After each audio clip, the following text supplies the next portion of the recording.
আমার উম্মত এক সময় চারটা জিনিসকে তারা হালাল মনে করবে, এর ভিতরে একটা হলো আল মাআজিফ, বাদ্যযন্ত্র। এটাকে মানুষ কোনো দোষের কিছু মনে করবে না, অথচ এটা আল্লাহ তাআলা হারাম করেছেন। এটার মাধ্যমে শয়তান মানুষের অন্তরের মধ্যে নেফাকের বীজ বপন করে, ঈমান আস্তে আস্তে ঠুনকো হয়ে যায়, দুর্বল হয়ে যায়, ঈমানের চেতনা নষ্ট হয়ে যায়, সে টেরও পায় না। এই জন্য এই সমস্ত নেশায় বুধ হওয়া মানুষ হেদায়েত পায়, কিন্তু তার পরিমাণ থাকে খুব কম, ভয়ঙ্কর একটা জায়গায় চলে যায়। এখন আপনি জিকির করছেন, জিকির করতে করতে আবার বাদ্যযন্ত্র ঢোল তবলার সাথে পিটাচ্ছেন, তাহলে এই জিকিরটা কি মুহাম্মদ সাল্লাল্লাহু আলাইহি ওয়াসাল্লাম বাতানো পদ্ধতি অনুযায়ী হলো?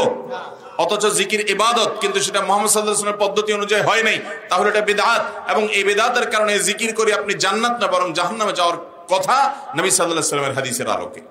ঠিক একই ভাবে আপনি জিকির করার জন্য একটা বিশেষ রূপ দিলেন, সম্মিলিতভাবে নেচে কুদে লাফিয়ে লাফিয়ে বিভিন্ন রকমের গান টান বানিয়ে সেটাকে আপনি জিকির মনে করছেন এবং মন গড়া বিভিন্ন কথা বলছেন, সেখানে শিরকপূর্ণ কথা পর্যন্ত আছে।